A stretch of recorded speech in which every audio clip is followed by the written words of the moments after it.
Hold on, I'm gonna go get a bottle of water before we get started because I just drank mine. Okay. Okay. Hold on, I'm gonna go get some fast food. Yeah.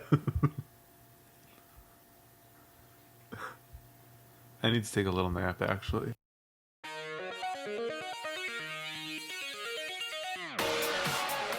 You're listening to Happy Hour by 9to5Mac, a weekly podcast discussing Apple and the greater conversation in tech. I'm joined by my co-host, Mr. Benjamin Mayo, and this week we're joined by a very special guest, Michael Stieber and Mike Beasley, to discuss iOS 7, how we got from leather calendars to Helvetica glyphs, and what we think Apple can do with the design of iOS 7 to make it a little better. Stieber wrote on his blog, a piece called A Cohesive Constructive Case Against iOS 7. And in it, he went point by point about what he's not happy with in iOS 7, which I'm quite fond of. So I made that title, but I don't agree with anything in the article. So the first thing with iOS 7 is this year we got a huge redesign, as I think everyone knows by now. And just recently, we were recording on Tuesday, about 5 in the afternoon on Eastern Time. Yesterday, we got to look at iPad iOS 7 and what that looks like, and go in depth look at that. And it's like, for me at least, it doesn't feel the same at all. It doesn't feel like the same product. And that's something that Craig Federighi said. It's going to be like getting a new phone without actually buying a new phone. And it's the same thing with the iPad. And the reason for that is because now Johnny Ive's in charge, as we all know, in terms of design, while Craig Federighi's doing engineering. And so that brought about a really radical new look. And before it was kind of like extreme, and now it's in the other direction, extreme. Extremely basic. Yeah, that's extremely something. And so hopefully we'll find out more about what Michael thinks about that and what Mike thinks about that. Let's kind of talk about. I mean, one thing I want to talk about is Stieber, you wrote a post this week actually that's talking about like the precedent for change through iOS. And right. Between like betas to actually getting it delivered, because what a lot of people are saying right now is it's just a beta, it's going to be better, about the critiques. Kind of talk about what before you even talk about iOS 7 specifically, talk about like how things change from beta to being the finished product. Well, so like you were saying, everybody's saying, well, everything that people don't like is going to be fixed by the time that it actually ships. But if you look at the past betas that Apple's shipped for every version of the operating system, there's never been any major overhauls from first beta to final build. What Apple does is when they present the operating system on stage, it looks, I'd say 90% of the stuff looks almost exactly like what will ship.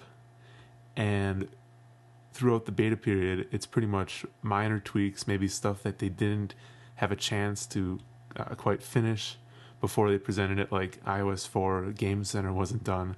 So they just kind of had a sample interface, and that was probably the most radical change. But other than that, most of the stuff looks very similar to what they show on stage. And I think a lot of people are assuming that there's going to be a lot of radical change before iOS 7 ships, and I don't really think that's the case. Right, right, even down to the icons, which is probably the biggest point of contention for the design is with how the icons appear. And I do think it could be different this year though, because it's uncharacteristic to show such an early seed. The first beta launched without iPad support, so you feel like they could be a lot less further along than they were before. Maybe their ideas aren't as stuck down and ready to go. Maybe, but I think that the big redesign, we just saw that from iOS 6 to iOS 7, and I don't think it's likely that we'll see those big changes. I don't think that we'll see a new icon set. People are saying, I don't like Safari. It looks like it was drawn on MS Paint, clip art or something. And we've seen icons change before. We've seen reminders lose detail. They used to say like milk, bread, eggs, I think, and then it just became lines. In that case, I think it's more to do with localization than anything else, because they don't want to remake the icons for every country. That's a good point. I mean, that's why I think newsstand's changing, because at the moment it says like news, travel, and sports and books in like the magazine icons. But that's not going to stay like that because they don't. Because for instance, in languages where travel's a lot bigger, they're not going to shrink the font size. You can't read it. So I think stuff like that will get blanked out. But I'm not sure whether they'll like respond to public opinion on the other things. For instance, like the hideous Safari icon. But.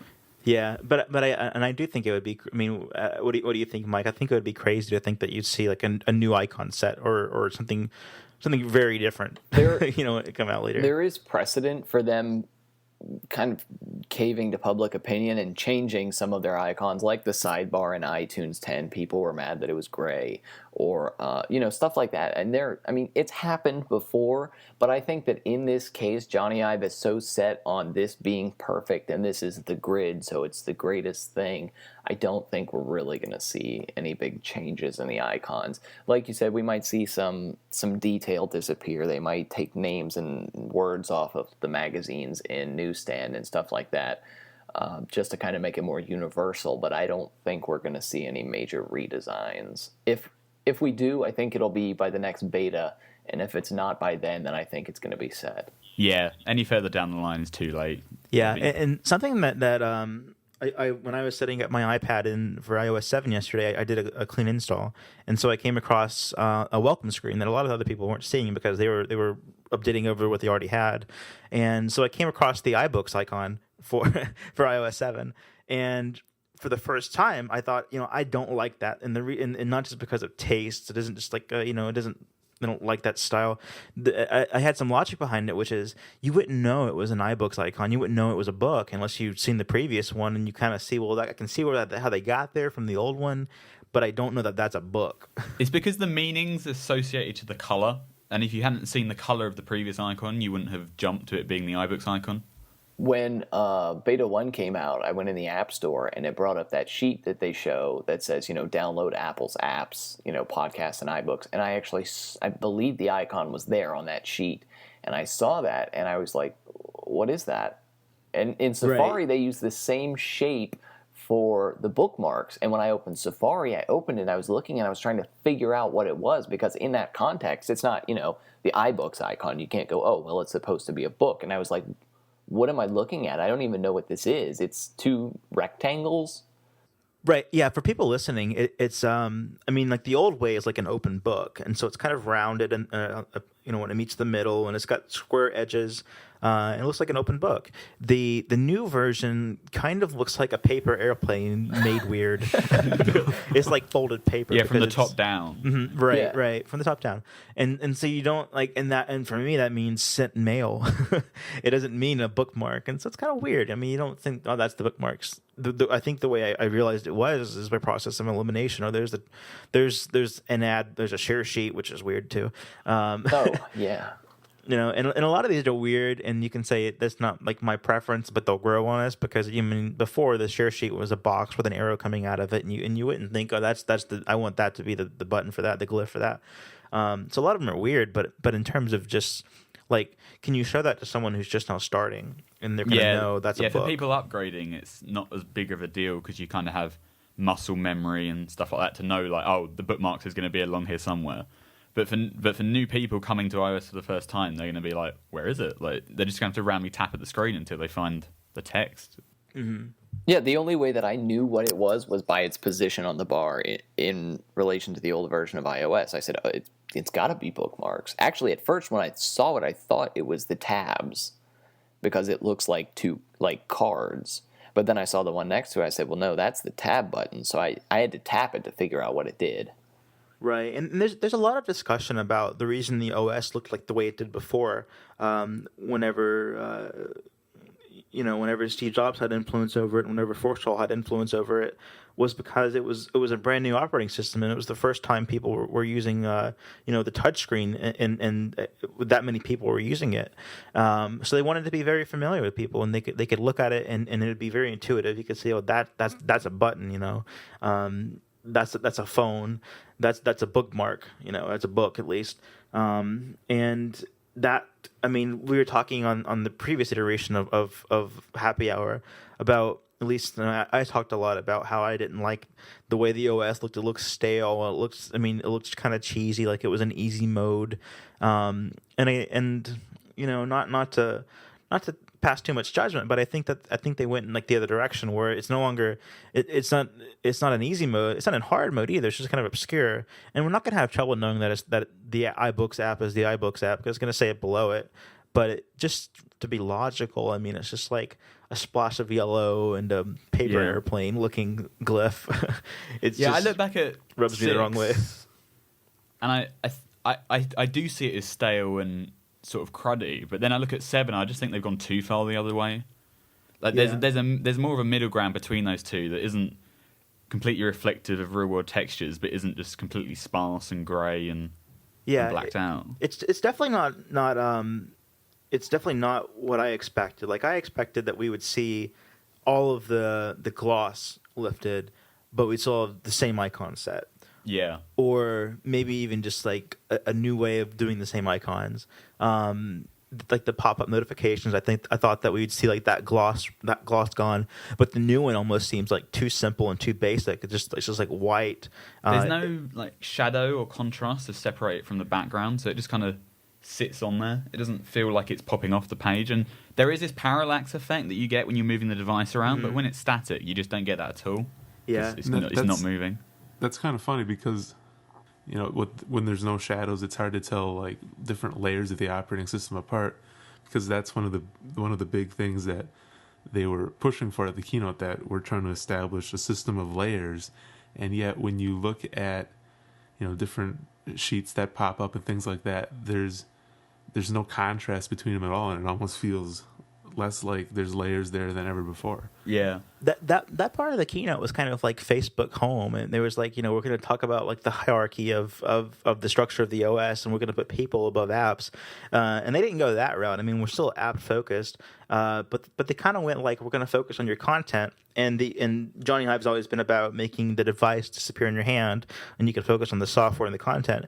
And now it's like he's made the software disappear, and all you have is the content. It's just kind of there with no. You know, you don't know where it is. It's kind of floating.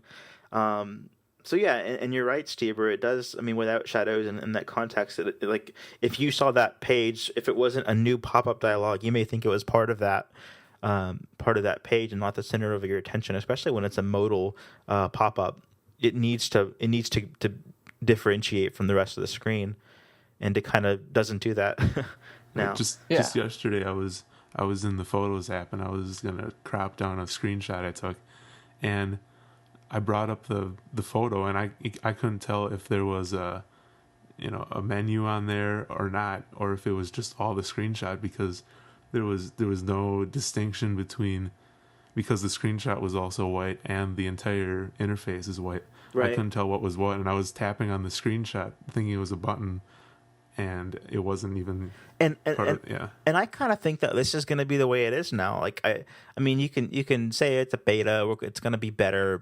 People are going to file bug reports and make notes, but they designed it that way. I think this is the new way it is, and there's going to be like weird corners that we get stuck in where it's like, I don't know what I'm looking at, but that's just like the new system now. I think that whole argument's kind of a crutch because people don't want to admit that they don't like it, so they say, well, they must be fixing it, where they really don't like it. And if it doesn't change, I'm kind of curious to see if people still keep up the argument that it'll get fixed, like, oh, they'll change it in iOS 8, or if they'll actually accept that that's what it's going to be like. I think it's going to change more than previous versions have done through their beta cycle, but it's not going to be to the extent that most people are like hoping it will be, which is because they've thought about this. Obviously, they show it on Apple.com. It's out there for the world to digest and judge. And a lot of people are saying, well, don't form your opinion yet because it's a beta and it's not meant for you to judge yet. But the stuff that isn't demoed heavily on the website is probably not unfinished and probably still set up to change. Yeah, but the home screen icons are on the first thing you see when you go on Apple.com. They're the first thing on that slider, that marquee. They're not going to show off something that's completely different than what they're going to ship. I mean, that's just not what they do. And they need to set expectations for developers. So developers need to know where they're heading. Like, they're not going to change it like beta 7 and be like, oh, now everything's grayscale. It's just not going to happen because people are already rushing to get their apps ready for the gold one that's going to happen in September, October. Right, and there's sort of an ongoing conversation with people, or like a defense line of defense, which is saying don't judge it yet because it could change. Don't like, your opposition is unwarranted. You shouldn't talk about it until it's out. But I think it's totally fair for everyone to say like, this is what I expect out of it. This is what I want. And I don't like it. This is and that's what Apple needs, is because it was tested under a veil of secrecy, so they didn't get a whole lot of outside feedback. And so it would be disingenuous of us to say, oh, I'm going to pass judgment until the fall when it's in our hands and it's too late to make those big changes easily.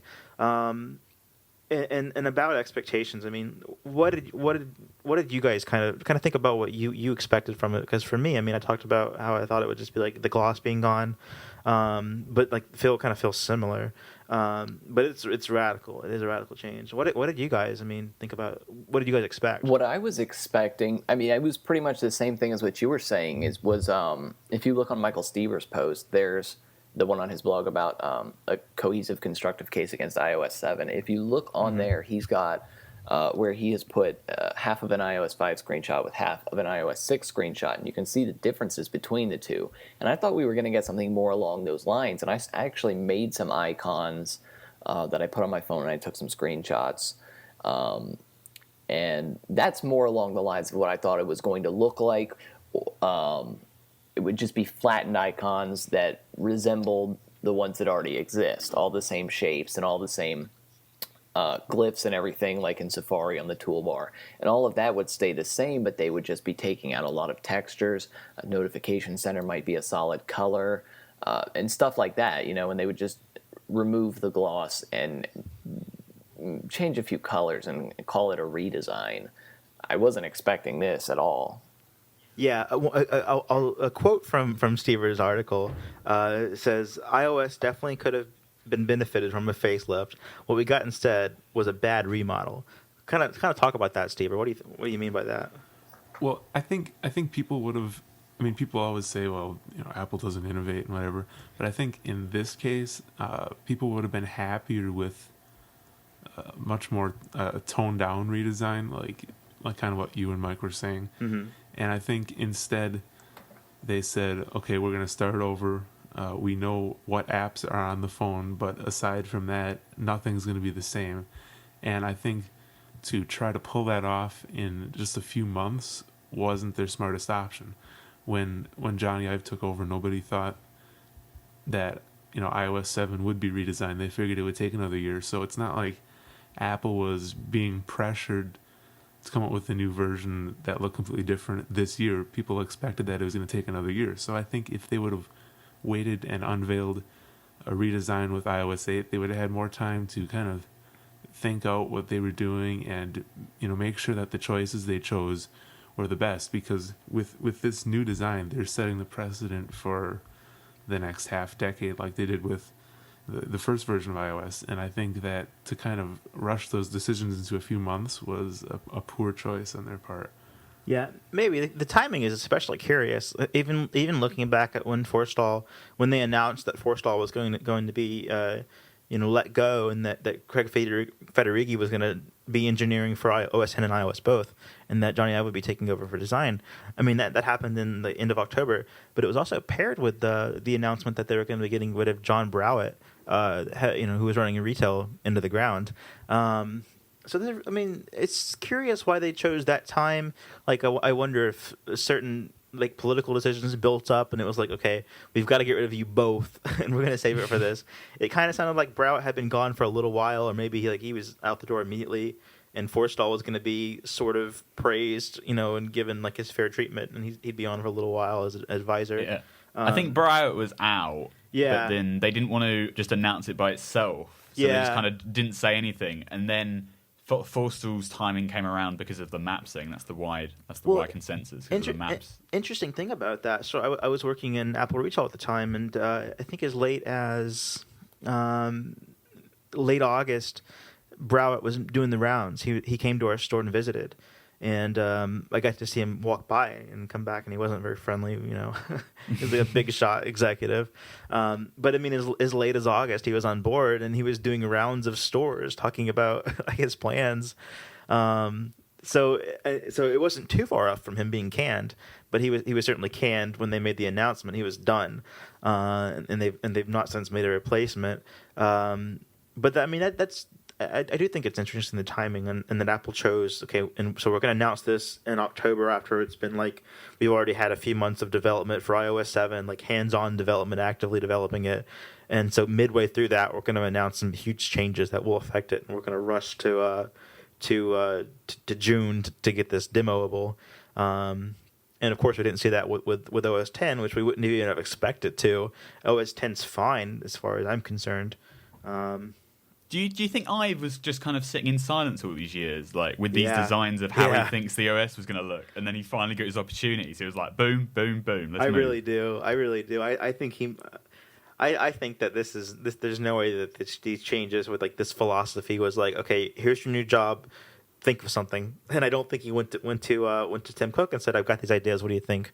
I think he just kind of had his notebook, in his lab, and he was like, I've designed this, and I stopped at their hardware. But if I could turn it on, what would I want to see, or what would I at least envision? Personally, I think that there was too many politics involved with iOS 7. Like, there was obviously a conflict with Forstall, and not everybody liked him. And I think they made it all too clear at the keynote that, we didn't like what Forstall did, and they were kind of sticking up a middle finger, saying, everything that Forstall did was terrible, and they kind of put him in his place. And I think that when they are making an operating system, they shouldn't really let their emotions judge what the taste of the system should be, and they should put the users first. And instead, I think they did change some things on purpose, just to kind of maybe despite Forstall, I don't know, I mean, it's speculation, but I think they put too much emphasis on change for the sake of change, maybe just because they wanted to show that Forstall wasn't all he was cracked up to be, or something like that. Yeah, I couldn't get on board with thinking that they did these changes in spite of Forstall directly, but I can agree with they let us know too much stuff. Like, they let us know too much about their baggage, and then once we see what we see now, and we come up with some criticism, we can kind of say, well, do we have some of these mistakes because it was emotionally driven? That's a really good point.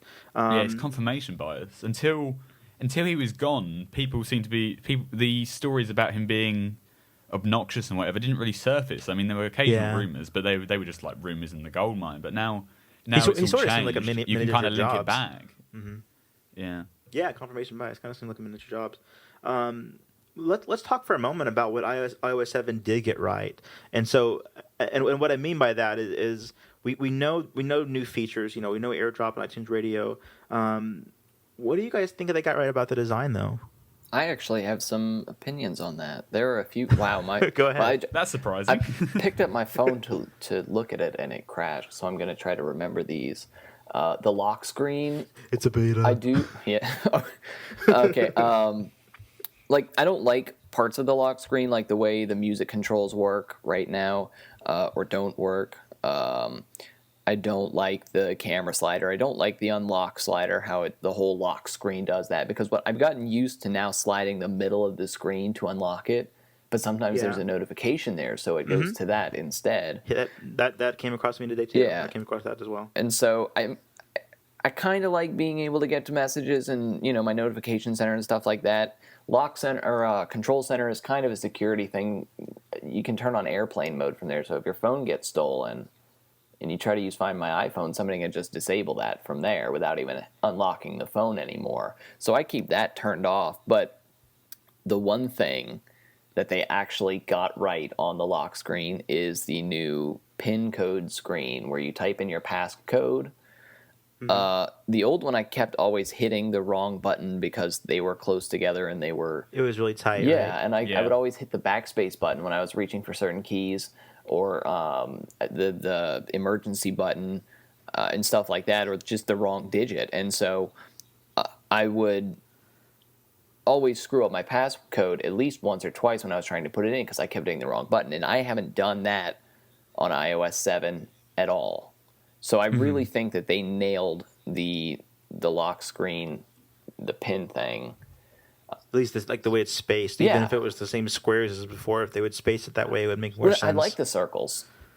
I think Yeah, that it me look. too. I think if they were squares, then they would need to be butted up against each other for the design to look good, which I Yeah. think was what was holding them back before in that aspect. But That's a good point. I like what they. Yeah, and if they were separated, I think they look too much like iOS home screen icons.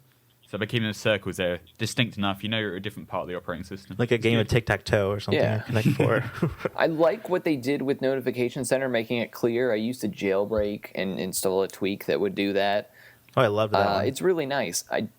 It's weird because I don't like the transparency on Control Center that much, probably because Yeah, it's a same. light color, and so it makes the white text not show up as well. Where on Notification Center, everything is dark or light text on a dark background. On Notification Center, that's the opposite sometimes, like with the AirDrop button and the toggles at the top and some of the sliders. I think that the new placement of Spotlight is really good. I really like that.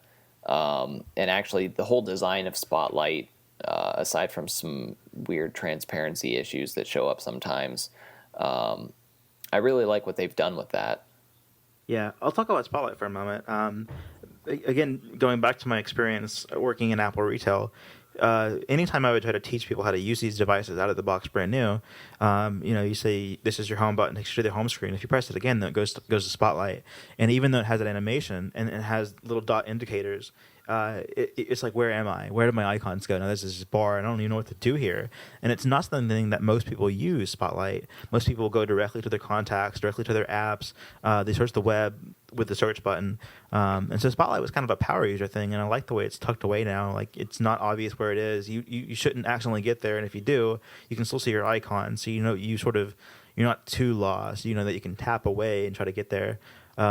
Before it was really confusing, and if you would try to explain to people, well, there was an animation that showed you where you are now, or there's dots. So there's dots, how one of them is filled, one of them is not. It was almost condescending to do that. And so I'm really fond of how Spotlight is placed above now. It's sort of a pull-down gesture to get to it. And you can get to it from anywhere. Yeah, from any. Any any really home screen nice. icon, really not anywhere. Yeah, and per se. you don't feel like you're being jarred from your seventh home screen way over there when you hit the home button to get to it. Yeah. Although for me, and I know it's a debate. This could come later, but I haven't had Safari search there. And have you guys had Safari search in Spotlight? No, it's not there. Yeah, because I was a big searcher in Spotlight before, like even for the web. I would arrange it by apps first, which is the new arrangement, and then I guess contacts, whichever. But I would often get to Safari from there because Safari saves all your open pages from before. So if I wanted to search before, I'd have to open up Safari. Whatever was previously there would reload, and then I could search. So I'd use Spotlight to skip that process. Or an app Initially, when I saw it, I thought the springboard placement was too obscure, and I thought it'd be hard to find. But I think that's the point. It's Right. like how on previous versions, the multitasking was hidden away a lot more under the double tap, because normal users can just press home and then just carry on their normal business. Right. Whereas now, more power user features like Spotlight, you can find it if you want, but then you could just use the device for its entire lifetime without even realizing it's there. Yeah. There is maybe it's a bit too easy to activate though, and because it's not signposted, you might accidentally just be pulling down the home screen and then you get confused. But you can still see the icons behind, and I think it's pretty clear because of the translucency and the blurriness that you're just above slightly, so you can just tap back and go back down. Yeah, like if you're there and you're like, oh, I didn't want to do that. If I mistapped and I wanted to hit messages, then you could still say, well, let me hit messages again. Yeah. And it goes away, and you can try it again. That's really. I almost feel like they studied the behavior, and then they said, this is how we're going to fix that. Yeah, I like that a whole lot. And one thing you said there was by calling it a power user feature. I think I may have said that as well, but it really is, and so it kind of gives me hope that Apple can build in more of those power user features, and make them hidden almost. But we could, like even strange gestures to activate different things, and then that would give us people that care more options. Another example of that is being able to swipe inside of a message from right to left, and you get a timestamp of when each sent and received message was came to your phone. Or left your phone. That's not obvious, and I wouldn't know to do that on my own. But if someone shows you or you find it by accident, that's really clever to kind of hide it over there on the side. In messages, I really like the physics they have on the bubbles. I love those. It's yeah. just, yeah, it's like my favorite thing. It's like the animations in iOS 7 I can hardly criticize. Some of them are some of them are too slow. You feel like you're getting weighed down. Yeah. But in general, it feels like Ive understands how things move, just not how they look on a color palette. Or whatever, And Steve, you were. I mean, I'm fond of the gradient that they use throughout your messages. That the darker ones are newer, and as they go older, they're lighter. Oh yeah, which means they're less relevant. And you were fond of that, right? yeah. I just wish that the other person's message would do that too. Like the other ones on the other side are just gray. And Yeah, it's kind of how much lighter. yeah. How much lighter could you get than what it is now? Well, right. Yeah, I don't know. I think for me at least, the way it makes sense now is that it's dark blue in the bottom, which means those are bold and clear to read and they're relevant. And as you scroll, the bottom gets darker again, and that's kind of where you focus your attention. Whereas before it was all dark, and so it didn't give you that sense of place.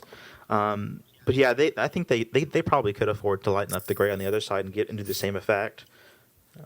I do think the greys are too cold and too dark, especially on like the contacts icon. Sort of bland. The face outline is just like, ooh, it's like the default grey you get in like Word or whatever, and nobody ever uses it. Yeah, it's sort of like they've laid down the groundwork here, and there's before if you have like the old looks like an address book from iPad or OS 10. What can you do with that? Where can you take that? You can only build upon the address book so much before it's like this weird thing with stickers all over it. Yeah. But with having this sort of bland contact stuff, there's a lot of places they could take that, I guess.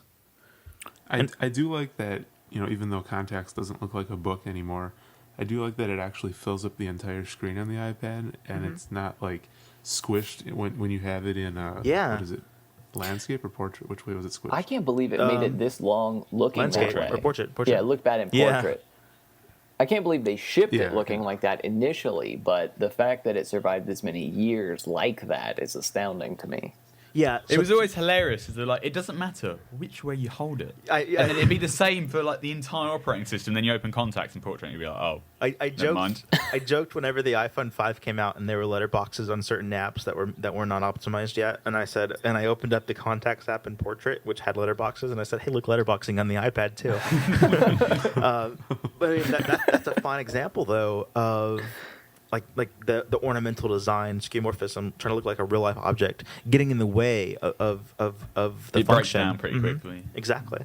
Yeah, I mean, if you can't use the entire screen that you paid for, then it's not excellent. So Now, go ahead. there are some apps, because I've criticized a lot of apps, the way they look on iOS 7, and I would like to give some shout-outs to some Go well-designed ahead. built-in apps. I really like the new Compass app. Yes. Oh yeah, that's really nice.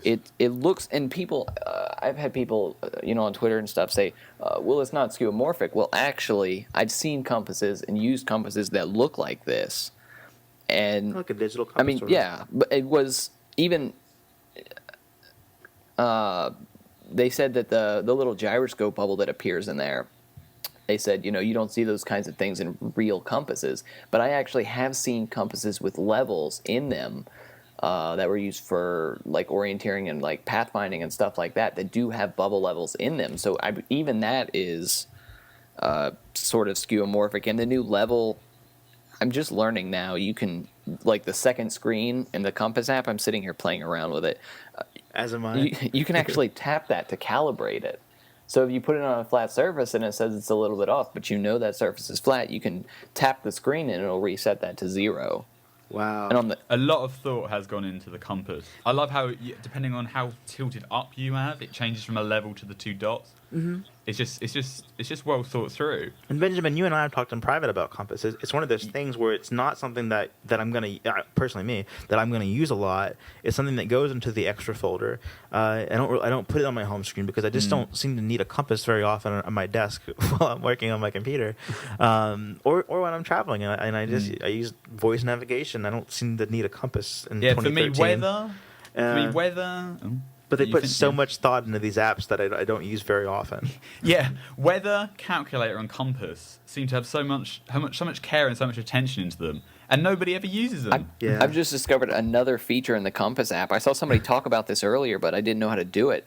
If you're on the Compass screen and you tap it and then you turn it, you can like measure the angle Wow. between two things. Yeah. Whoa. They put so much work into the freaking Compass app that, Yeah. like, what happens? So they just stick in a They folder. assigned Yeah. all of the designers to the Compass app, and then like the intern, they were like, "Do the rest of the OS, okay?" Yeah. Doesn't that feel like that's what I would love to do though? Yeah. To sit there designing a digital compass. Like, Yeah. He would. And a Yeah. lot of folks are saying that music is the most polished app. I think Compass, now that we're discovering even more features, I think Compass is the most polished app. yeah, compass is I like. so well made. The weather app is really. I wish it had some shadows in it, like against light weather, like the animated backgrounds. Yeah. But most of the time, if it's just like cloudy outside or if it's storming like it is right now here, it looks really good even without the shadows. It's really, really great. And And at the keynote, weather was the first app they showed off. It was like the Oh, was that the right? tempo. Yeah. Yeah. They were like, "Here's weather." I think that's the. Before anything else. It was Because so there's no weird. third-party weather apps out there. We're going to focus on weather. I think that Yeah. that is my favorite of the first-party apps. And Maps. No, I Maps think looks the pretty icon good. for weather's I think I think the maps icon and the weather icon are both really nice too. Yeah, Maps. Maps and weather Those are my were two icons that I wasn't happy with before. favorite icons. I think. The calculator is okay. In the app itself, maps toolbar buttons. In fact, the toolbar icons across the operating system, I don't. They're like at all. repulsive. They're too robotic. Yeah. Especially on the, I was using maps on the iPad, and it just didn't feel like a mature app. Like it didn't feel amateur, like homemade. On the iPad, it felt I doubt it novice. Mm-hmm. Yeah, I've got it open now, and everything just feels so spaced out and so bland. Yeah, And the actual map view itself is still as detailed as before, and there's textures and stuff. yeah. And like on the grass, you can see there's like a motley texture, noisy texture, but then the toolbars are just plain I stark just found white. something new in the maps here. Really. Oh, what's that? If you're on maps on the iPad and you're zooming around, a ruler pops up in the upper left hand corner, and that's Oh really yeah, nice. scale. Oh yeah, that shows up on And the it shows you iPhone the too. Scale of, yeah. Oh, does it? Yeah. I So have what it are, right you, what, here. are you, what are you doing here? If you just Zoom in and out. if you on the zoom map. in and If you- out, if there's a you're- ruler. Yeah, if you zoom around in maps, Oh, like the scale. Yeah. and then it disappears. Yeah. Oh, that's really That is- cool. That is clever. See, so much work went into the apps that not many people are going to be using a lot. I use Maps Well, all I the think- time. I think maps is quite popular, but that's not going to be a popular feature. Like, if I can only scale out, that's almost like an example of old world thinking or old design thinking with skeuomorphism. Is if what does an actual map have? It has to scale, Well- and then you take that and you make your ruler and you draw out your diagrams. We don't need that anymore. Well, we kind of do, so that we can say, oh yeah, well, it's a mile between those 2 points. Pretty quickly. Just put them on the edges of the screen, and there you go. You kind of have an idea of how far apart they are. Yeah, I guess so. I feel like that the whole trend of the entire operating system is kind of like that. Like they put a lot of thought into details in certain places, like with animations and little features like that.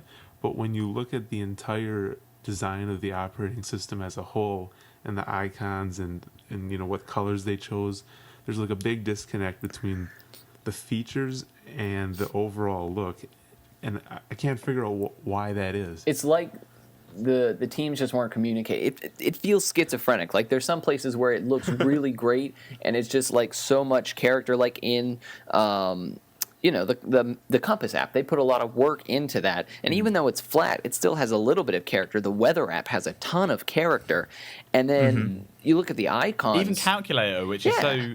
so bland, but the buttons like depress and they're just so elegant, and the timing's just it's great. On it. I haven't used the calculator for anything, and so I hadn't really Yeah. noticed the buttons, but I'm pushing them now, and it's but weird. the buttons look so good. Yeah. It's really weird how they would do that. Oh, I just noticed that. And that's a perfect example of them Yeah. perfecting apps you never use. Yeah. I think I was telling you before it's like they looked at the apps that people often stuffed into a folder and called Apple, and they said we're gonna make those apps so good that you put them on your home screen. You're not gonna stuff those in a folder anymore. Yeah. But of course, They're gonna earn that's their the way wrong back. thinking because people are still going to use messages. Yeah. Well, messages is good. I quite like messages. I did too. But Mail, Safari, and music. Music on the iPad has turned from a really functional app to complete rubbish. It's Think just so? one massive column on every tab. For the iPad music, you said? Yeah, for the iPad. Yeah, the rows just fill the screen. I think And it's- iOS 4 was the last good version of iPad music. I think they. Yeah, I think the they iOS tweaked 5 it. music wasn't bad, It wasn't bad, but I think they made some changes that people weren't pleased with. and I'm not sure whether this is just beta bugs or not. But audiobooks they're not even hierarchically separated by book anymore. It's just Yeah. every chapter of every book I have in one massive list. Yeah, and again, listeners can say, well, this is a beta, they're going to change some of these things, but I honestly, That's like I something. do That's not an example of think... something they might change. Yeah, like they putting could, the- they putting the could. books back under a hierarchy per book, and then you tap through and go down. But Yeah. the rows themselves are just so wide; they fill the screen. It feels like the iPhone app. So, okay, let's talk about that for a moment, too. So that's something new that we know that now that it's available for the iPad. A lot of people are saying it feels like when Twitter went from being a demoable Keynote app to say this is what a tablet app looks like versus a blown-up iPhone app that takes advantage of the screen real estate. A lot of people are saying now that iOS for iPad feels like blown-up version of iPhone, and people are saying, well, it's because it's what it is, and they haven't really tweaked it yet. But I think this is what we're going to see. It's pretty close to what we're going to see in the fall. For me, opening it up from the lock screen, it feels like this was actually developed for an iPad for this screen. It feels very open. It feels like I'm holding a full edge-to-edge display in my hand. I don't see where there's like boundaries. I love the lock screen on the iPad much more than even on the iPhone. It's exactly the same. It just feels different. With even like the home screen, that parallax effect is really like it has like an emotional effect when you use it on the iPad because it feels like you're like looking into this window, like this deep window rather than like Into your a blown soul. up iPod. Yeah, sort of. No, it's just like it really. I think like the whole flattening effect. It really feels really good on the iPad more so than on the iPhone. And maybe I'm saying that because it's new. It's the new toy after 2 weeks. But I really do think that a lot of these feelings that I'm having about it on the iPad, like I do like it much more. Notifications that are being full screen, so many things that I think are just much better now. Notification center being full screen though, I don't like because it's not like they use the space anymore. They just put massive borders on both sides. If they Yeah, but If it they just feel it feels like they're respecting the fact that I've got a larger screen. If before it felt like a port from the iPhone, and it just wouldn't. They didn't want to stretch it, so they made it small.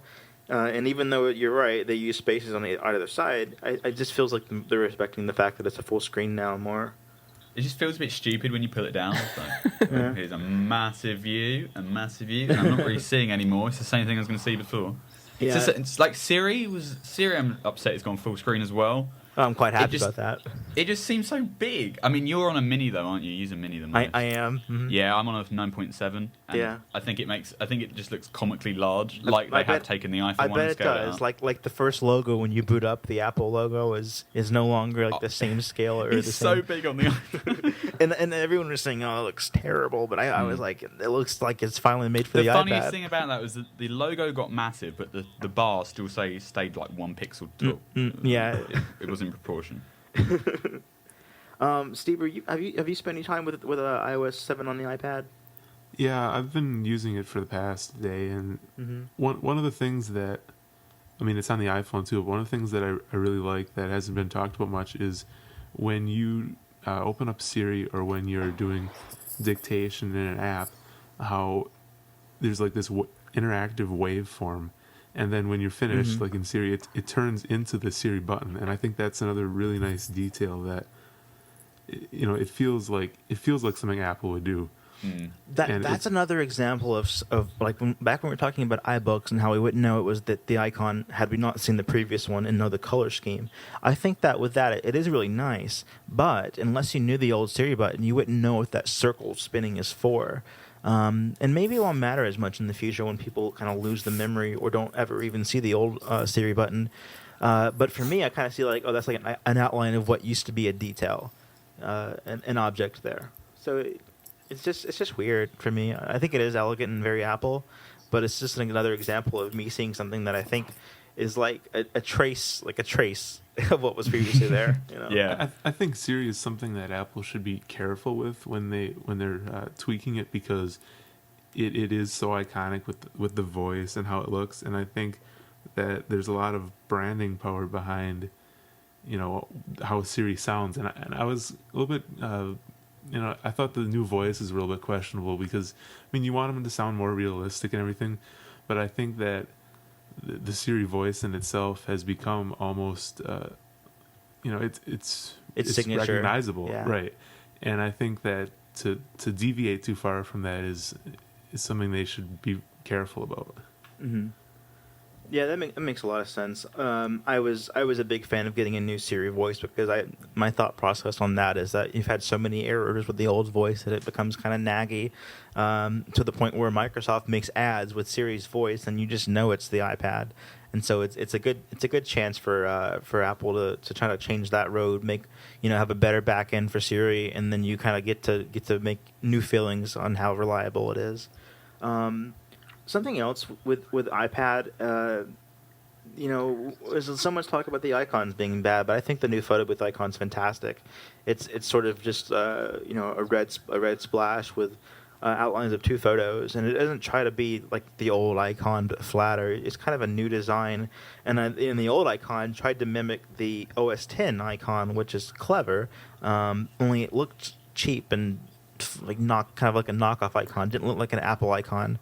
Well, it went farther than that, and it almost like tried to mimic an entire booth. It was like a big 3D like it was clunky. tray. Mm-hmm. Yeah, I didn't like having it on my home screen, and I would always replace it as soon as I do. If I got a new iPad or had a clean install or anything like that, I would put a weather app there and then get rid of that and put it in a folder somewhere, because it was just ugly. And I actually go as far as not using the app because of that. I'm not quite sure why it's red though. Every other app they use the color scheme. Well, I guess of the I app guess UI. it's red because on the old one the curtain was red, and that's the only. Yeah, but you'd only know that if you've used the old one. Yeah, exactly. I do miss that big curtain that swept through when you open it up. That's Oh, I forgot about that. I thought there was a lot of character there, and now it's just kind of a grid. Yeah, there's definitely a lot of loss of character in this, and we'll miss it, and then we'll forget about it, and other people won't ever even know about it. But you're right, and there's even with things like the old version of Passbook on the iPhone with the shredding animation, Mm-hmm. you didn't see that very often, and so it was nothing wrong with it. It was like I know people that were saying, you know, this is what Apple's all about, is like the hidden the small things that make you smile, and then when that becomes something that Apple is against, it's like, you know, well, why? And I think you feel that in Compass, but you don't feel that across the OS. Yeah. How do you guys think, like, before iOS 7 and even with iOS 7 in mind now, how do you guys think about Apple as a design team for making icons? Because there's way more third-party icons than there are native ones, and I think a lot of people are really good at making third-party icons now. And for me, I don't think Apple was particularly excellent at making icons. I mean, they made the old ones started looking old. And Photo Booth, for example, the new one kind of looks like something that Pacific Helm might make, which is, I mean, it kind of has that style, almost like the new camera app, sort of like that. I think the icons were really good when they made them in 2007, but I don't think that they kept up with. They didn't age well. Yeah, they didn't. Well, I mean, some of them were good, but I don't think they kept up as well as what third-party developers were doing with icons, and I think that, you know, by iOS 6, a lot of, you know, third-party apps had surpassed the design of Apple's icons. Yeah. And I'm kind of interested to see if they keep up that same trend with iOS 7, or if third-party developers are now going to try to mimic Apple's icons, which don't look good, just so that they fit in with the operating system. I bet it'll go back and forth. Some of examples of Apple, like their icons looking old, and they're updating them. The old calculator icon looked bad. The old iBooks icon looked bad, and those are two examples of them making them more modern and more vibrant, I guess.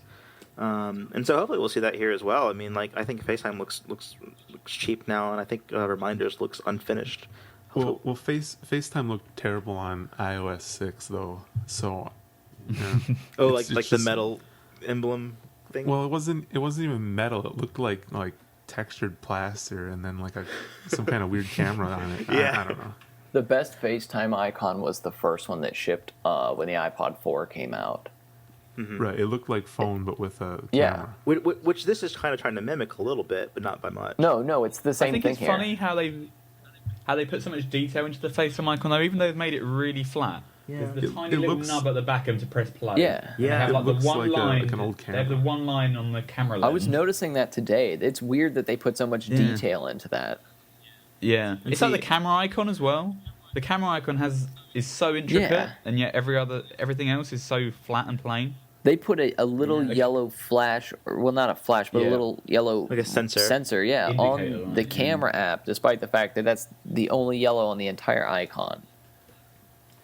It's kind of weird because if they're trying to get away from skeuomorphism, the old camera icon was more digital. That it looked like a phone camera Yeah. lens, whereas the new one looks like a 50-year-old point and shoot camera. Yeah. Well, camera before, I was hoping that they wouldn't change that at all. Same. And whenever your mock-ups came out, I think it was the night before Right. iOS 7 was revealed, they were spot on. And I was thinking, no, that's bad, because before the camera icon was so nice. It was like so well done. And I would see it in someone else with an iPhone before I had one. I was like, that's one of the reasons I want one, is because that looks very rich. And now, I mean, it looks like a third-party app. A bad third-party Yeah. app. A bad one, exactly. The phone messages and FaceTime icons, are they all... I'm trying to look and see if the gradients go the same way, and it looks like they're all using the same icon base, right? Just with a different icon on top Yeah. of it. Yeah, because those are like Yeah. the communicator icons. It's awful. Or the communicator apps. It's Yeah, it's a no. terrible gradient. Like some of the other ones I can deal with, like the Photos app. I could deal with that. The clock, I can deal with that. The calendar, okay, I can deal with that. Uh-huh. But the green ones, even the App Store is bearable. The video Videos. icon is the worst. Yeah, I think videos videos is very polished. and The very gradient sparkly. goes the wrong way. There's a Yeah. lot of gradients here that go the wrong way, like on the mail icon. Yeah, That's But it's really obviously bad. intentional, though. I mean, it's like they're like the source of this light is above, the source of this light's below. Somebody accidentally flipped a layer and they forgot about it. Do you guys think that I mean, obviously before this came out, we were talking a lot about expecting it to look like Windows Phone, sort of, and it's sort of like Android, Windows Phone, everything mixed together with an old iOS mixed together. Do you guys think this is signature enough for Apple? Like it's not a copy of anything else, but it's signature enough for Apple to be on the Mac and to be on like an iPod interface, which is now a little, more bland than this is. Is this like, does it have enough personality? I mean, it's different enough. Do you think this The could be important- the new Apple look? It doesn't remind me of Windows Phone or Android at all. Windows Phone 7 and 8 are very square, and this is a lot more rounded. And Android has more detailed textures, I'd say, closer to what old iOS was. This, even though I don't like it, it does feel very unique. And I think that if Apple wants to go with this look across all their products, I think it is very signature, and it doesn't look like anything else. The toolbar icons remind me of Android. Yeah.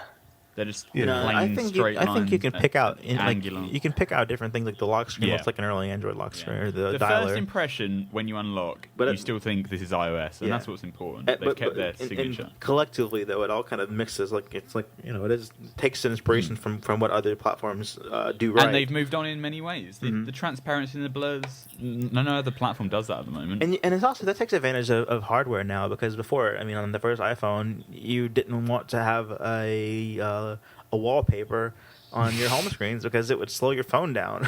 Well, the first time, until iOS 4, they didn't let you have wallpaper on your home screen. Right, Yeah. and because the hardware just wouldn't handle it very well, Yeah. and now we've got transparency, which is tough. I mean, that's like a GPU; it's got to be intensive. So I'd be interested to see what like future versions of the Nano look like, because they've since the watch style Nano, they've had this look that looks like iOS, even though it isn't. And the last Nano has the circle icons, but I mean, is that going to go flat too? Because this is Apple's new look, I think. I do think that. I hope it's not Apple's new look. Like, I mean, they can play around with it on the iPhone for a while, but I hope that they eventually determine that it's pretty bad in most respects. There are a lot of inconsistencies and things that just don't work. And if they want to, go in a similar direction, fine, they can do that. So this is their blueprint. This is the blueprint, and they're going to build on top of it. I feel like this. I can definitely. Yeah, a blueprint is a good way to put it. But I don't want to see this look on the Mac or on any other products. Yeah, the Mac is where I'm worried. That's where I'm deeply afraid, because I don't think that Mac development gets the attention that iOS development does. I think that there are a lot of apps that I rely on that just wouldn't get. It would be very fragmented as far as the appearance goes. It would also feel weird. I don't know. I mean, this is it's got to be how people that don't like iOS 7 feel. I think, because I am afraid of getting this design on the Mac. Yeah. Yeah. And it's I got to can be see how it they coming feel. to the Mac though. If you look at the Maps application in Mavericks, like the icons kind of flat. I mean, it's not iBooks as is far. sort of too. It's not as far as iOS 7 is, and maybe that's just because they wanted to still fit in with how the Mac looks currently. But like, if you look at like some of the icons within the Maps app, they're very flat, and I can definitely tell that they're trying to bring the same look to the Mac. And when it does, I don't know. I first got the worrying feeling on the Mac is I opened up Xcode, and where they have like the switch controls that have like 3 different views in like a segmented control type thing. On Xcode 5 now, the thing that actually makes it look like pill shaped and separate icons is completely gone. It's just the 3 outlines by themselves on the bare metal, and it's so weird. Yeah. Well, if you look at Calendar in Mavericks or at Notes, you can really see a lot of the iOS 7 influence in there, with the texture that Notes has is in iOS 7 as well, and the Sort of. calendar, it's a the little color bit different. scheme. So about Notes, I think that's something to talk about. I've not liked Notes since it started feeling old when it was paper and had the bad felt font, and I changed it to Helvetica, and it still looks bad because it doesn't line up very well often. And it looked bad on the Mac because it's the same thing, bad on the iPad. I think Notes on Mavericks is the best implementation of what they're trying to do there. I think it's a really nice text editor. Which is weird because it's before it was just Notes. On iOS, it's more like a letterpress board, and with like ink, like you're actually like inking onto it, which is still weird and kind of hard to read. The letterpress effect is something they've actually added for third-party developers to use as well. So Yeah. it's almost like they're advocating it. Yeah. But it's so weird because it doesn't match up with the rest of the No, OS. absolutely. It's like, let's make it flat, but in Notes, we're now going to have a nice letterpress ink, like, embossed effect again. It's weird. Yeah, absolutely. It's like, I think A different team did it or something. Yeah, I think Mike mentioned earlier, like different departments not working together. I think that's like what we're seeing here. It's schizophrenic. There are Yeah. different design languages throughout the different parts of the operating system that don't mesh. Which I mean, iOS 6 and previously kind of had something similar, where there was a lot of linen and metal, which is weird. Like, you don't see those two together in nature. There was glass, linen, and metal. I think was like the 3 materials that stood out to me. What do you think about seeing your home screen wallpaper as a background in some of the apps? Like reminders shows your background on iPad especially. Makes it feel like And a like widget. Yeah, it feels. Safari, yes. When you pull down on Safari web content, you see your background behind that as well. I feel like I'm not I don't know what I actually think in an about it. app anymore. It feels like Yeah. it's, like you said, a widget. Mm-hmm. I kind of like the idea, but I think that it's easy to take it too far, and if third-party developers see that Apple's doing that And they do it. want to emulate it too, but they don't do it right, I think there's a lot of danger there. It could feel like part of your app isn't loading, and you're seeing the background, and it's like, wait, Right. It doesn't look very good when you're zooming in and out of an app either, because the background just stays static, whereas like the rest of your eye shrinks down. It's odd. Odd. Now, like you said, a lot of third-party developers might feel like it's okay to do this, and I was just actually imagining right now, like Tweetbot for iPad, where they have that, or even on the iPhone, not so much do they do it, but on the iPad they do it a little more, where they have that, the background when you're like scrolling and you see the like weird metal dots or whatever it is. Oh, right. Yeah, or any empty space that they're just not using. Yeah, if They could say, let's let that be the wallpaper. if you just throw the wallpaper behind that, it's weird. Especially like in Tweetbot, it just wouldn't fit the app. And in terms of like making clear what the layers are, the app should be on. I think the app should be on top of the home screen layer. I think that makes The sense to me. animation kind of makes it seem like it's on like just flat, like a piece of paper on top of the wallpaper, though, because the icon doesn't come forward. You just kind of zoom into it. Yeah, that's true. Because Yeah. I was thinking that if you see the background, then you should see the icon as well, which would be ugly. If it were on top of it, if you zoom Yeah. into Yeah. it, then it's even stranger. It almost like brings back the same metaphor of Yeah, pulling that's down why I think it's just notifications. weird. and I don't then- know whether I like it. Yeah, like seeing like your notification center is Linen, which is supposed to be behind you, and you double click and you see your multitasking bar, which is below, and that doesn't work. So I think I mentioned this before we had any clue what this looked like, was that we'll see changes, and that I imagined that we'd like some of them, but some new changes would bring new problems, and I think we're seeing that. I want my old folders Definitely. back. Yeah, talk about folders, because folders, I mean, now you can make like infinite home screens within a folder by category, which is nice, because I would have like utilities folder, utilities 2, which is like overflow. Yeah. And I'd hate to have like 2 apps in a folder just because it's overflow. Now you can have infinite, but before you could have more apps in one like shot, and especially on the iPad, you could have a lot more apps in one view. What gets you with folders? Well, see, Right. with me, I actually had designed my home screen layout around how many icons could fit into a folder. And I never kept, like, if I have a bunch of utilities in my utilities folder, I only kept around the ones that I used. And if I added a new one, I would look for one I hadn't used in a month or 2 months or something, and I would Right. delete it. So that there would always be one folder for utilities and no more. And, if it was full or almost full, fine. But if there were too many icons to fit one folder, I would get rid of some. That was my way of knowing that I had too many apps on my phone I wasn't using. Mm-hmm. Because if I use something a lot, it goes on the first screen. And if I don't, it goes on the second screen somewhere in a folder. Yeah, I would sort of like double click to see multitasking, and then like zoom way, like swipe way over. Yeah. It's like 20 things, and like, oh, there's newsstand. Yeah. Like, okay, there's videos, and I don't use those. And so now you can't fit the same number of icons on a screen inside a folder. And so when I previously had whatever the number was, 15, I think it was, icons that could fit into, no, it wasn't 15, whatever it was, 16. 16. Yeah. I was looking at the 3x3 grid now on this one and multiplying by 3. Yeah. I would have 16 icons, and that would be it. But now I can only fit 9. So now I have 2 pages, and it's annoying because I keep them alphabetized so I can find them easily inside the folder. But Same now here. stuff like Pages or my bank or my photo editor app, they're all on the second page of my utilities folder. And I don't want to take them out of alphabetical order, because then I won't be able to find the ones that I don't use as often when I need them. But at the same time, it's a pain to have to open the folder, wait for it to open, and then swipe over and then use what I'm going to use. Yeah, so that's sort of an example of like you developed a workflow around the old design, and they changed the design, and now your workflow is broken. And that's something I guess like will happen to a lot of people, but we'll have to adjust. Something with the old folders, I read an old review of, was it iOS 4 when folders came around? Yeah. Yep. And they were saying it's weird because you see a preview of 9 icons, and then you open it up, and there's 12 there, or can be 12, before the iPhone 5.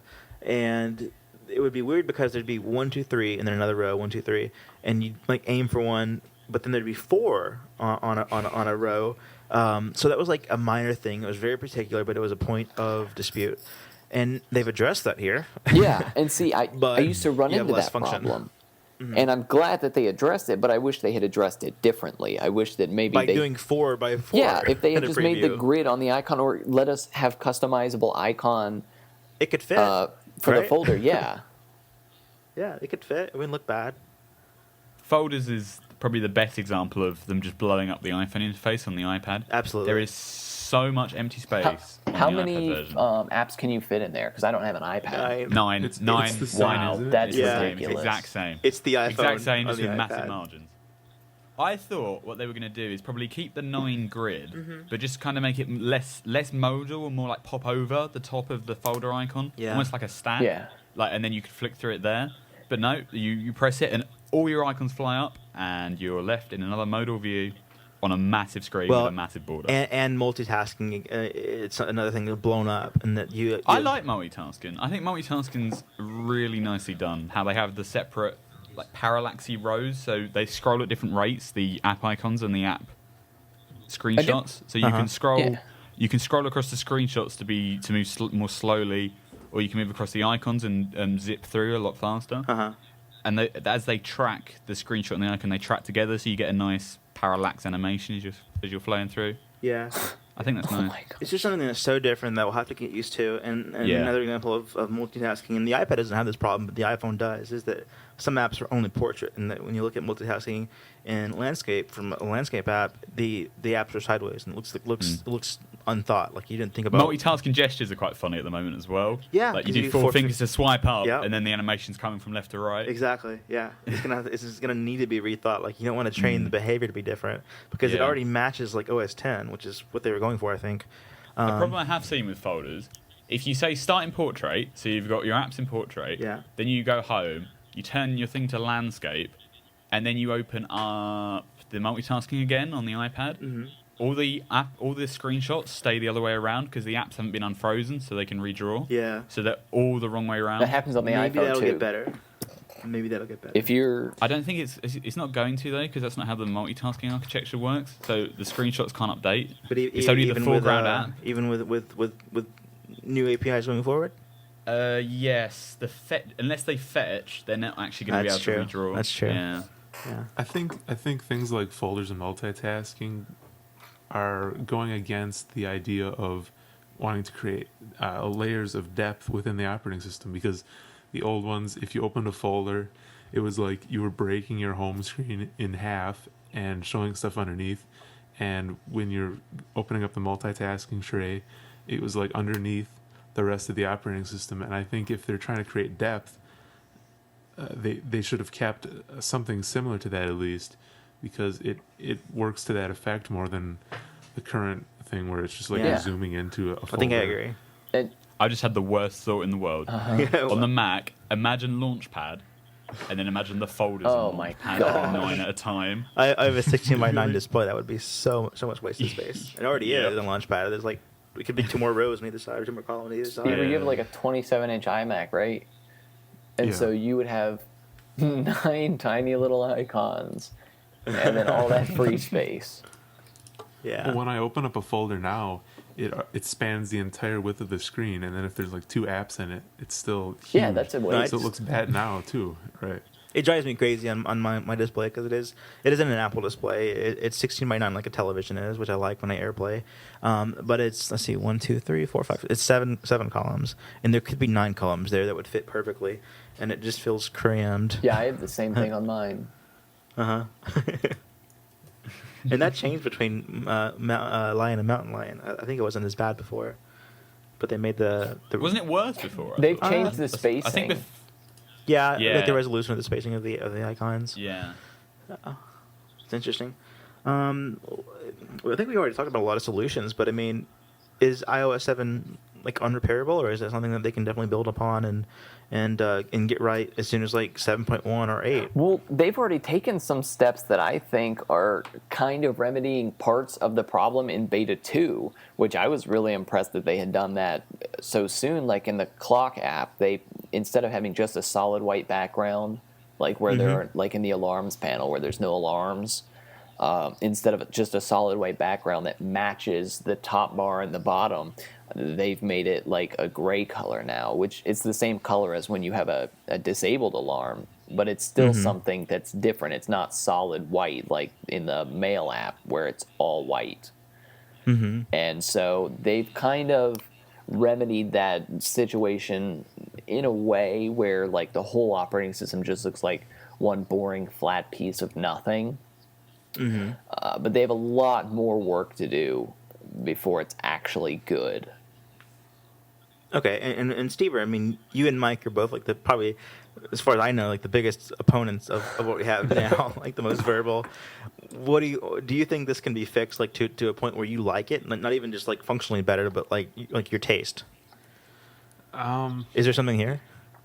You know, I mean, I like the ideas and I like what they've done with the features and animations, but I think it's going to take so much work to get back to a point where I would like it. I mean, I don't think that the direction they're going in is a direction I like. So I don't think, I don't know if it even matters if they work on it more. I don't think I'll like it because just I don't like the direction they're going in. So it doesn't matter if it gets better. I probably still will feel the same way. Yeah, I think kind of what you're saying is that they've made it the impression, and it would be hard to change the impression without huge changes. Right. Yeah. It's not something that's going to happen in 1 year, 2 years even. It's going to be a long time.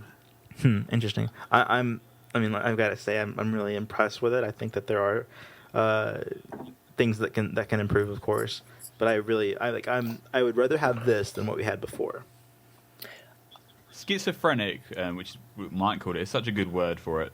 I got some parts of it I love, and then other parts of it I just really don't. Yeah, I do agree. It's a big mixed bag. I do agree. Hasn't had the same it's not at the same level of details been paid everywhere. There's immense detail in a few places. I think there's just a and then it's different. kind of average. I don't think they'll remedy that problem either before this launches. I think it's going to look very different in different places, not like in previous versions where it was pretty cohesive for the most part. Yeah. I mean, people hated linen, but at least it was consistently linen everywhere. Yeah. Well, I mean, before we could say that certain apps just never saw any update, and now everything got an update. So that's at least nice. Well. They're all at the same starting point, even though some look like they've had more attention so far than others. Cool. I think that was a good talk, guys. We'll I'm sure Ben and I will have you back on the show to talk about your feelings closer to when we see what actually comes out. Cool. If you like the podcast, you can subscribe on iTunes. You can go to 9to5cast.com and subscribe there. We should have a link soon on 9to5mac.com to subscribe. If you're already subscribed and you like the show, please give us a rating, leave a review. I read every review. As always, you can follow us on Twitter. I'm at ApolloZach. Ben is Benjamin Z.A. Mayo. Michael is Michael Stever. And Mike is at Mike Bees on Twitter. Beas. You used the wrong microphone. Good show. Whoops. That's okay. There's always next time. Yeah.